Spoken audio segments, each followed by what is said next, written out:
तो आज हम सब एनिमल किंगडम के बारे में पढ़ने वाले हैं। बेसिकली एनिमल किंगडम का शॉर्ट नोट्स हम लोग रिविजन करने वाले हैं। स्टार्ट करने से पहले बता दूं कि इनमें सभी लिखी गई लाइन्स एनसीईआरटी बेस्ड है। अगर आप एनसीईआरटी पढ़ रहे होंगे तो आपको सभी लाइनें मिली होंगी, और अगर नहीं पढ़ रहे होंगे तो पढ़िएगा, आपको सभी लाइनें मिलेंगी ज़रूर। हाँ, एनसीईआरटी पढ़ने इसलिए बोल रहा हूँ क्योंकि आप जानते हैं कि नीट में ज़्यादातर क्वेश्चन जो होता है वो एनसीईआरटी बेस्ड ही होता है। एनसीईआरटी से ही पूछी जाती है मैक्सिमम क्वेश्चन, तो हमें मैक्सिमम क्वेश्चन ही सॉल्व करने हैं। तो आइए फटाफट हम लोग शॉर्ट रिविजन कर लेते हैं एनिमल किंगडम का। तो एनिमल किंगडम पहला फाइलम जो है पोरीफेरा। पोरीफेरा जिसे स्पॉन्ज भी बोलते हैं। Porifera is a primitive multi cellular animal.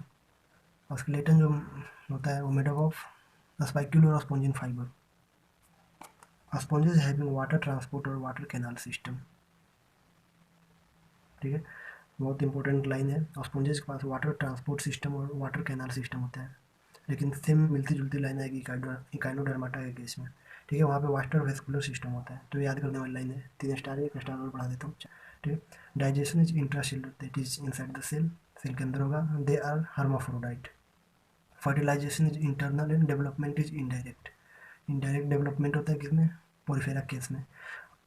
Actually पहले 4 जो फाइलम है, पोरीफेरा, सिलेंट्रेटा, टिनोफोरा एंड प्लेटीहेल्मिन्थेसिस, सब में इनडायरेक्ट डेवलपमेंट ही होता है। इनडायरेक्ट डेवलपमेंट मतलब लार्वा परसेंट होता है। ठीक है, उसका एग्जाम्पल की बात कर लेते हैं। एग्जाम्पल है sycon, that is cipher, Spongilla, fresh water sponge, you Spongia, that is bath sponge. Short notes revision कर रहे हैं इसलिए हम इसको कंडेंस करके लिए। ठीक है, तो आइए अगला पढ़ते हैं सिलेंट्रेटा के बारे में। सिलेंट्रेटा जिसको निडेरिया भी बोला जाता है, nidoblast or nidocytes containing stinging capsules or nematocytes present on tentacle and the body. They have a central gastrovascular cavity with a single opening mouth on hypostome. Indirect development is present. Single opening mouth बहुत important है भाई। एक ही opening होता है, और mouth का भी काम करता है और एनस का भी काम करता है। Digestion is extra cellular and intra cellular. ये बहुत इंपॉर्टेंट लाइन है इस फाइलम के बारे में। डाइजेशन दोनों प्रकार के पाया जाता है ना, कमाल की बात।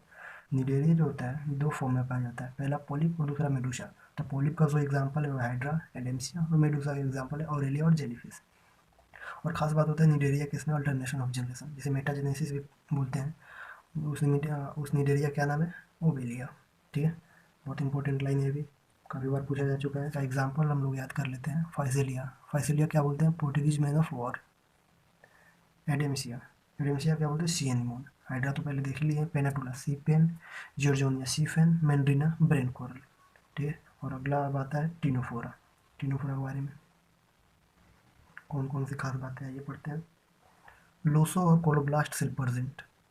बेसिकली ये एनसीईआरटी में नहीं दिया है, फिर भी मैंने यहाँ पे लिख दिया है। कई बार क्वेश्चन क्या पूछ लेता है कि लोसो और कोलोब्लास्ट सेल कहाँ पे प्रेजेंट होता है। सिंपल सा क्वेश्चन होता है, बट हमें नहीं पता होता है कि वो टिनोफोरा होता है, तो हम लोग छोड़कर चले जाते हैं, फिर कोई मार्क्स नहीं मिलता है। इसलिए मैंने यहाँ पे लिख दिया है लोसो और colloblast cell present in Ctenophora. Sea walnut और कॉमजेली भी बुलाते हैं इनको, और एक्सक्लूसिवली मेराइन होते हैं। Digestion is both extracellular and intra seller. ये भी है ना कमाल की बात। और भी इसमें था, हाँ, सिलेंट्रेटा है, सही बात। तो इसमें भी एक स्टार और लगा लो भाई। Digestion is both extracellular and intracellular. Reproduction only by sexual being. Ctenophora देख रहा भाई, केवल sexual being. External fertilization with indirect development. Again larva present होगा यहाँ पे। एग्जाम्पल है प्लियोब्रैंकिया एंड टिनोप्लाना। ठीक है, अब आगे आता है प्लेटी हेलमेंथेसिस। प्लेटी हेलमेंथेसिस के बारे में पढ़ लेते हैं हम लोग।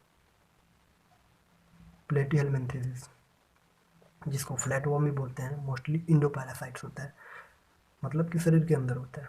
ठीक है, hooks and suckers are present in the parasitic form. Some of them absorb nutrients from host directly through their body surface. Directly through body surface. Nutrients को body से ही ले लेते हैं। गजब का मैकेनिज्म।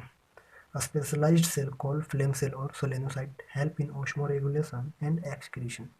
यहाँ पे इंपॉर्टेंट लाइन है फ्लेम सेल्स और सोलेनोसाइट क्या करते हैं? ऑस्मोरेगुलेशन के साथ साथ एक्सक्रीशन का भी काम करता है। फ्लेम सेल और सोलेनोसाइट सेल्स। फिर प्लेटिहेलमिन्थेसिस हार्माफ्रोडाइट पहले 4 ग्रुप में आता है। पहले 4 ग्रुप हार्माफ्रोडाइट कौन फॉर्म है ही। Internal fertilisation, indirect development, that is larva present. Example planaria, taenia जिसे टेपो में बोलते हैं, फेसियोला जिसे लिवर फिलिप भी बोलते हैं। अब नेक्स्ट फाइलम जो है वो है एस्केलमेंथेसिस, जिसको राउंड वॉर्म्स भी बोलते हैं। एस्केलमेंथेसिस इज स्यूडोशिलोमेट। कई बार पूछा जा चुका है भाई स्यूडोशिलोमेट कौन है? Aschelminthes. They may be free living, aquatic, terrestrial और parasitic in plant and animal. Plant and animal दोनों पे हो सकता है पैरासाइट के फॉर्म में, ठीक है। Alimentary canal is complete with well developed muscular pharynx, ये भी इंपॉर्टेंट लाइन है। एक्सक्रीटरी ट्यूब जिसे प्रोटोनेफ्रिडिया बोलते हैं, छोटे अक्षर में यहाँ पे लिखा गया है, आपको शायद नहीं दिख रहा होगा। Removes waste through excretory pore, excretory pore होता है, उसके थ्रू प्रोटोनेफ्रिडिया वेस्ट को रिमूव करता है। Internal fertilisation development is direct और इनडायरेक्ट। एग्जाम्पल कौन सा है भैया? Ascaris, roundworm, wuchereria, filarial worm, ancylostoma, hookworm. Aschelminthes के बाद आ जाता है एनालिडा, ठीक है। अब एनालिडा के बारे में पढ़ लेते हैं हम लोग, रिवीजन कर लेते हैं। Annelida sometimes parasite, Annelida sometime parasite, हमेशा नहीं है भाई, कुछ कुछ एनालिडा है जो पैरासाइट्स है। डायरेक्ट और indirect development, metamerically segmented and coelomate animals. Metamerically segmented, ये इंपॉर्टेंट लाइन, और सिलोमेट एनिमल है। एक्चुअली एस्केलमेंथेसिस के बाद एनालिडा आता है, और एनालिडा से लेकर के आगे जितने भी आते हैं सब सिलोमेट ही मिलेंगे आपको, ठीक है। Longitudinal and circular muscle help in locomotion, close circulatory system is present, बहुत important line, close circulatory system is present. Circulatory system annelida is close, याद करना है भाई, इसका एक्सेप्शन है पर हमें यहाँ पे ध्यान नहीं देना है। एनसीईआरटी में क्लोज दिया है तो क्लोज याद करना है। Nephridia help in osmoregulation and excretion, इसका एग्जांपल है नेरिस और ऑर्थोम एंड लीच। अब नेरिस के बारे में क्या विशेष है वो देख लेते हैं। नेरिस के पास होता है पैरापोडिया जो स्विमिंग में हेल्प करता है, ठीक है। और नेरिस ऐसा एनालिडा है जो डायोसियस है। फेरेटिमा जिसे ऑर्थोम भी बोलते हैं, and Hirudinaria which is also known as leech are monoecious, that is they are hermaphrodite, एक ही में दोनों, मोनो। आर्थ्रोपोडा, अब आर्थ्रोपोडा के बारे में भर भर के दिया एनसीईआरटी थी, इसमें शॉर्ट नोट्स के नाम पे एक बुक ही छपा गया है, बहुत ज़्यादा लिखा गया है इसमें, फिर पढ़ लेते हैं। Arthropoda segmented and coelomate animals है भाई, आर्थ्रोपोडा तो सेगमेंटेड है ही, सिलोमेट भी है, क्योंकि एनालिडा के बाद जितने भी आता है सब तो सिलोमेट ही होते हैं। Body of arthropoda is covered by chitinous exoskeleton, ठीक है। They have jointed appendages, respiratory organ, बहुत प्रकार के रेस्पिरेटरी ऑर्गन होता है, तो हमें इंडिविजुअल नाम याद करना है इसको। अब प्रॉपर एनसीईआरटी में दिया है सबका नाम, लेकिन किस में कौन पाया जाता है नहीं दिया है, मैंने यहाँ पे कैटेगराइज करके लिख दिया है। जैसे गिल्स होता है, किस में पाया जाता है? प्रॉन में। Book gills in king crab, ठीक है। Book lungs in spider and scorpion, tracheal system in insect. Excretion takes place through Malpighian tubules, ये भी इंपॉर्टेंट लाइन है भाई। एक्सक्रीशन किससे होता है? मालपीजियन ट्यूब्यूल से। रेस्पिरेशन किससे होता है? Various type of organ, prawn में गिल्स है, किंग क्रैब में बुक गिल्स है, स्पाइडर और स्कॉर्पियन में बुक लंग्स है, इंसेक्ट में ट्रैकियल सिस्टम है। मोस्टली डायोसियस, मोस्टली डायोसियस होता है। इंटरनल फर्टिलाइजेशन होता है, mostly oviparous and mostly oviparous, ज़्यादातर अंडे देते हैं। डेवलपमेंट में भी डायरेक्ट और इनडायरेक्ट, ये भी इंपॉर्टेंट लाइन है भाई। डेवलपमेंट कुछ भी हो सकता है, डायरेक्ट और इनडायरेक्ट दोनों प्रकार के, तो ये भी इंपॉर्टेंट लाइन है। इसका एग्जाम्पल्स है, एग्जाम्पल्स बेसिकली बहुत ज़्यादा दिया है, कुछ ज़्यादा है नहीं याद करने के लिए, बट इसमें एग्जाम्पल्स जो है ना बहुत ज़्यादा दिया है, तो इसलिए थोड़ा ज़्यादा दिखता है, ठीक है। तो पहला एग्जाम्पल देखते हैं, इकोनॉमिकली इंपॉर्टेंट इंसेक्ट। एपीज है होनी भी इकोनॉमिकली, हाँ भाई स्वाद मिलता है हमें। बॉम्बिक्स मोराई, सिल्कवर्म, बिल्कुल। लेसीफर, लैक इंसेक्ट, इससे तो बॉम्बिक से तो सिल्क मिलता है भाई, लेसीफर से क्या मिलता है? लैक। लैक का क्या होता है भाई? चूड़ी बनता है, तो ये भी इकोनॉमिकली, हाँ भाई पैसा आता है भाई चूड़ी बेचने से। वेक्टर्स, वेक्टर के नाम पे कौन कौन है भाई? मच्छर ही होंगे यार, anopheles mosquito, aedes mosquito and culex mosquito. Gregarious pest, locusta, locust. Living fossil, limulus, जिसे किंग क्रैब भी बोलते हैं। लिविंग फोजल मतलब जब से जन्म लिया है तब से लेकर आज तक वो बदला नहीं, वैसे ही है। कौन है? यानी आदिवासी नहीं है भाई, वो लीमुलस है, किंग क्रैब। नेक्स्ट फाइलम का नाम है मोलस्का, ठीक है। मोलस्का पढ़ेंगे हम लोग। Mollusca is basically bilaterally symmetrical, usually dioecious and oviparous. A soft and a spongy layer of skin form a mantle over the visceral hump. A space between hump and the mantle is mantle cavity in which feather-like gills are present. They have respiratory and excretory function. बहुत important line, दोनों function कौन करता है? Feather-like gills. A spaces between hump and the mantle is mantle cavity in which feather-like gills are present. They have respiratory and excretory functions. बहुत important line है भाई, respiratory और excretory functions दोनों feather like gills होते हैं, वही काम करते हैं। Mouth contain file like respiring organ for feeding call radula, तो याद करना ही पड़ेगा ना। ठीक, mouth contains file like respiring organ for feeding call radula.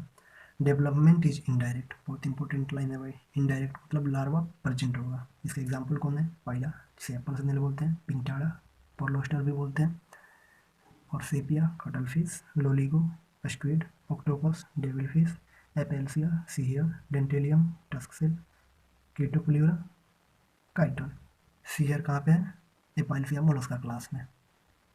C fan, C pen, ये सब कहाँ पे हैं? सिलेंट्रेटा वाले क्लास में। बहुत सही जवाब। लेकिन ये दोनों मत भूलना यार, बहुत इंपॉर्टेंट है। लोलिगो स्क्विड भी बोलते हैं और एपेल्सिया सीहियर भी बोलते हैं। New phylum Echinodermata. इंडोस्केलेटन जो होता है कैलकेरियस ऑब्सिकल का बना होता है। Adult radially symmetrical and larva bilaterally symmetrical. अगर एडल्ट के नाम पे पूछे तो रेडियली सिमेट्रिकल, और लार्वा के नाम पे तो बाइलेटरली सिमेट्रिकल। अब कुछ ना दिया हो तो हम एडल्ट ही माने ना भाई, रेडियली सिमेट्रिकल। ठीक है, एनसीईआरटी में ज़्यादातर रेडियली सिमेट्रिकल की चर्चा दी है, और हायर बुक्स में भी रेडियली सिमेट्रिकल प्रेफर करता है, तो हम लोग भी रेडियली सिमेट्रिकल ही लिखेंगे। Most distinct feature of the Echinodermata emergence of water vascular system. बोले तो आएगा आगे। वाटर कैनाल सिस्टम किस में था? हाँ, पोरीफेरा में था। बहुत सही जवाब। Excretory system is absent. Excretory system होता ही नहीं है। ठीक है, sexes are separate. Reproduction is sexual, usually external fertilization. Development is indirect with free swimming larva. बहुत सही जवाब। एग्जाम्पल है एस्टेरिस, जिसे स्टारफिश भी बोलते हैं, echinus, sea urchin, antedon, sea lily, cucumaria, sea cucumber, ophiura, brittle star. इसका तो सब एग्जाम्पल ही स्टार वाला है। जितना में सी वाला है ना भाई, बहुत कन्फ्यूजन होता है, बच्चों को याद कीजिएगा, बहुत सही रहेगा। ठीक है, ओफ्यूरा, ब्रिटल स्टार। अब आगे आते हैं हेमिकोडाटा। हेमिकोडाटा जो होता है, हेमिकोडाटा जो होता है वो हम लाइक मेराइन एनिमल होता है, कीड़े की तरह होता है वो। हेमिकोडाटा है वो rudimentary structure in the collar region call stomochord. Collar region में होता है भाई स्टोमाकोड, जो एग्जैक्ट तो नहीं होता है लेकिन सिमिलर टू नोटोकोड होता है। ठीक है, circulatory system is of open type, ये इंपॉर्टेंट है भाई। रेस्पिरेशन बाय गिल्स, गिल्स के द्वारा रेस्पिरेशन, ये भी इंपॉर्टेंट है। जो जो रेड मार्क्स लगे वो सब इंपॉर्टेंट है इसमें। Excretory organ is proboscis gland, sexes are separate, external fertilisation is and indirect development. Indirect development मतलब लार्वा प्रेजेंट होगा। इसका एग्जाम्पल कौन है? Balanoglossus, saccoglossus. Thank you. अब आगे हम लोग कोडाटा के बारे में पढ़ेंगे। तो कोडाटा बहुत बड़ा चैप्टर है अपने आप में, बहुत बड़ा सब टॉपिक है अपने आप में, तो उसको अगले वीडियो में हम लोग कवर कर लेंगे। ठीक है, तब तक के लिए लाइक और सब्सक्राइब कर दें, और वीडियो चाहिए तो। ठीक है भाई, थैंक यू।